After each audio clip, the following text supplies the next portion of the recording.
Bonjour à tous, on se retrouve pour une nouvelle vidéo concernant les symptômes de la dysphagie. Voici une liste des différents éléments qui sont à surveiller chez un patient qu'on suspecte de dysphagie. Ça peut être un changement de la voix qui devient mouillée au cours du repas, quand on boit de l'eau par exemple, ou qui va changer de ton, qui devient plus rauque, ou avec des gargouillements, qui est voilé, ou qui est plus faible. Un autre signe, c'est l'atout qui peut être pendant ou après le repas, après avoir mangé, après avoir bu. Ça peut être le besoin de faire des raclements de la gorge.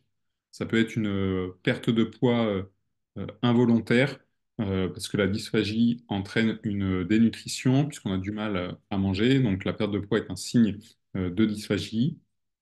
Ça peut être des bronchites ou des pneumopathies à répétition ou de la fièvre de manière inexpliquée qui euh, peuvent être dues à des pneumopathies d'inhalation, donc des troubles de la déglutition.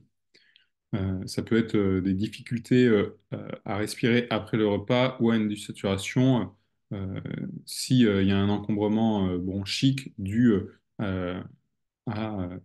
aux troubles de la déglutition. Ça peut également être un changement dans les habitudes de repas, des repas qui durent plus longtemps ou des patients qui ont décidé de sélectionner seulement certains aliments pour des raisons de facilité de déglutition.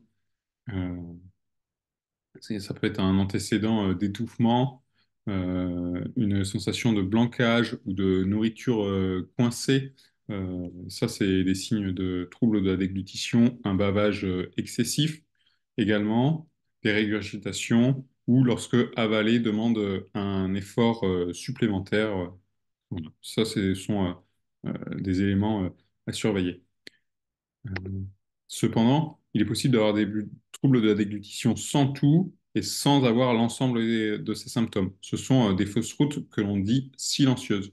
Et la présence de tout ne signifie pas forcément qu'il y a des troubles de la déglutition. Et c'est pour ça que c'est important de se rapprocher d'un médecin, d'un orthophoniste ou d'un kinésithérapeute formé afin de poser un diagnostic fiable.